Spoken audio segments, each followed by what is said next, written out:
তাছাড়া আপনারা ইতিহাসগুলো তালাশ করে দেখেন যে যেইভাবে ইসলামকে নিয়ে কটূক্তি করা হয়েছে, নবীদেরকে নিয়ে কটূক্তি করা হয়েছে, কোরআনকে নিয়ে কটূক্তি করা হয়েছে, আজ পর্যন্ত পৃথিবী তালাশ করে দেখবেন কোনো মুসলিম জাতি, কোনো মুসলমান ইমানদার ভিন্ন ধর্ম তো দূরের কথা, ভিন্ন নবীদের তো দূরের কথা, তারা ভিন্ন কিতাব নিয়ে আজ পর্যন্ত তারা কটূক্তি করে নাই। এটার দ্বারাই প্রমাণ করে যে মুসলমান সভ্য জাতি, মুসলমান সবচেয়ে দামি জাতি। সুবহানাল্লাহ।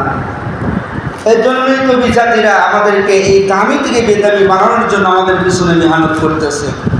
এই জন্য আমাদের এটা বুঝতে হবে যে ইসলাম আমাদের নারীদের প্রতি তারা এমনভাবে লোভ লালসা দেখিয়ে তাদেরকে প্রেমে ফেলে, তাদের যৌবন, তাদের ইজ্জতকে হরণ করে ফেলছে।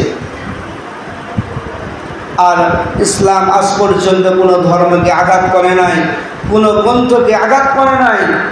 এটার দ্বারাই প্রতীয়মান হয় যে ইসলাম সবচেয়ে ধর্ম জাতি, ইসলাম সবচেয়ে সভ্য জাতি, এতে কোনো সন্দেহ নাই। আর সন্দেহ থাকবেই কেন? কারণ ইসলাম তো আল্লাহ পাক রব্বুল আলামিন, আল্লাহ রব্বুল আলামিন সবচেয়ে দামি ধর্ম নিজে স্বীকৃতি দিয়েছেন। আমার কাছে একমাত্র পছন্দ ধর্ম হচ্ছে ইসলাম। বলেন সুবহানাল্লাহ। আল্লাহ পাক বলেন ইন্নাদ দীনা ইনদাল্লাহিল ইসলাম, ইসলাম হচ্ছে আমার মনোনীত, আমার পছন্দের ধর্ম। আমার মুসলমান বন্ধুগণ খুব গভীর মনোযোগ দিয়ে শুনবেন। আমি হলফ করে বলতে পারি আজ পর্যন্ত কোনো মুসলমান যারা ইমানের দাবিতে দাবিদার, অন্য কোনো ধর্ম তো দূরের কথা, এই মুসলমান বাবাজি দেখেন, তাহলে আপনি আজ পর্যন্ত কোনো মুসলমান কটূক্তি করে নাই, ইনজিল নিয়ে কোনো মুসলমান কটূক্তি করে নাই, জাবুরকে নিয়ে কোনো মুসলমান কটূক্তি করে নাই। এই মুসলমান বন্ধু শুধু তাই নয়, এই যে হিন্দুদের গীতা, মহাভারত, জিন্দাবেস্তা বলেন, ত্রিপিটক বলেন, যতগুলো গ্রন্থ আল্লাহ পাক ডেকে বলেন আমি 104খানা কিতাব আমি নাযিল করেছি। এ মুসলমান বাবাজি, আমি হলফ করে বলতে পারি আজ পর্যন্ত কোনো মুসলমান কোন ধর্মকে কটূক্তি করে নাই। আজ ইতিহাস তালাশ করে দেখেন, কেউ এমন নজির দেখাইতে পারবে না। সরে বলে ঠিক না ঠিক?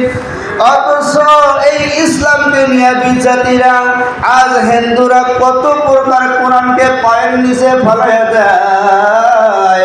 এ মুসলমান বাবাজি, যেই দেশের ভিতরে মুসলমানের কর্তৃত্ব চলে, মুসলমানের নেতৃত্ব চলে, সেই দেশের ভিতরে বিজাতিরা এই কোরআনকে পায়ের নিচে ফেলাইয়া দেয়, কোরআনকে ডাস্টবিনে ফেলাইয়া দেয়। সরে বলেন ঠিক না ঠিক? অথচ এই দেশের ভিতরে ভিন্ন ধর্ম কে কোনো মুসলমান কটূক্তি করতে পারে না, কারণ ইসলাম তাদেরকে শিক্ষা দিয়েছে তোমরা হচ্ছে উত্তম জাতি, তোমরা উত্তম আখলাকওয়ালা। আমরা ভিন্ন নবীদেরকে সম্মান করি, আমরা ভিন্ন নবীদের, আল্লাহ রব্বুল আলামিন বলেছেন যতগুলো নবী আল্লাহ পাঠাইছে সকল নবীর প্রতি আমরা ঈমান আনি। জোরে বলেন ঠিক না ঠিক? সকল নবীকে আমরা সম্মান জানাই। আল্লাহ পাক যতগুলো কিতাব নাজিল করেছে মুসলমান সব কিতাবগুলোকেই সম্মান দেয়। জোরে জোরে বলেন ঠিক না ঠিক? এই জন্যই তো আল্লাহ দামি বানিয়ে দিয়েছেন। এই মুসলমান বাবাজি, আমাদের ঈমানটা দামি ঈমান আল্লাহ দিয়েছেন।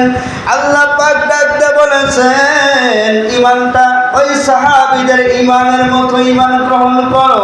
ওই সাহাবীরা যেমন ইমান বানাইছে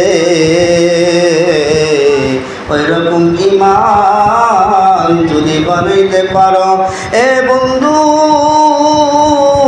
আমার আল্লাহ পাক বলেন ওই সাহাবীওয়ালা ইমান যদি হয় আর এক যারা পরিমাণ ইমান যদি তোমার থাকে, এই ইমানের দামটা আমি আল্লাহর কাছে এত বেশি,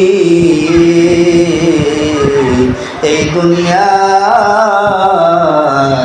10 দুনিয়ার জান্নাত আমি তোমাকে দিব। জোরে জোরে বলেন সুবহানাল্লাহ। একটু আওয়াজ নিয়ে বলেন সুবহানাল্লাহ। আজকে তো আমাদের মুখে আওয়াজ নাই, এই জন্যই তো ইসকন তারা তাদের দাবানল চালিয়ে যাচ্ছে, মুসলমানদেরকে প্রলোভন দিচ্ছে, মুসলমানদের অর্থ দিয়া লোভ দেখাচ্ছে। আর আমরা তো এমন ইমানদার যেটা শরীয়তের মধ্যে নাই, কিতাবের মধ্যে নাই। 1000 টাকা দিলে সেটা পূর্ণ হয়ে যায়। চলে বলেন ঠিক না ঠিক? যেটা আমাদের কাছে জায়েজ হয় না, অন্যের কাছে 1500 টাকা দিলেই জায়েজ হয়। এমন ইমান দিয়ে কোনোদিন আল্লাহর জান্নাত পাওয়া যাবে না।